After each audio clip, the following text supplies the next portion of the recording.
The sun vanished. Day turned to night. A monstrous black cloud rolled across the prairie, swallowing everything in its path. It was the Dust Bowl, and it was about to engulf the American heartland. Dust storms, some called them black blizzards, swept across the Great Plains, turning fertile farmland into a desolate wasteland. It ravaged the southern Great Plains throughout the 1930s, leaving a permanent scar on the land and its people. Don't forget to subscribe for more historical insights. The 1930s, a decade forever etched in American memory as the Great Depression, bore witness to a different kind of disaster. The Dust Bowl was more than just a drought, it was a collapse of the ecosystem, a stark reminder of nature's unforgiving power. The Great Plains, once a symbol of American expansion and agricultural promise, transformed into a dust-choked graveyard of dreams.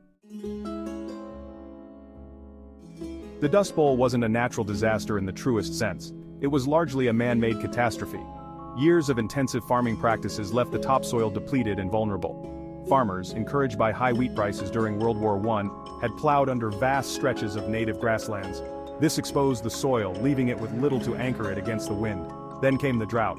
Years of below-average rainfall parched the land, baking the exposed topsoil into a fine powder. The stage was set for disaster. When strong winds swept across the plains, they lifted the loose topsoil into the air, creating the massive dust storms that characterized the Dust Bowl. A new deal for the plains. The Dust Bowl highlighted the plight of farmers and the need for government intervention. President Franklin D. Roosevelt's New Deal programs offered a lifeline. The Civilian Conservation Corps provided work for young men, planting trees and building windbreaks to combat soil erosion.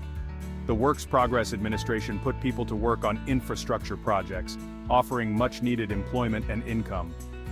Please like, share, and subscribe for more historical content. These efforts mark the beginning of a long road to recovery for the Dust Bowl region.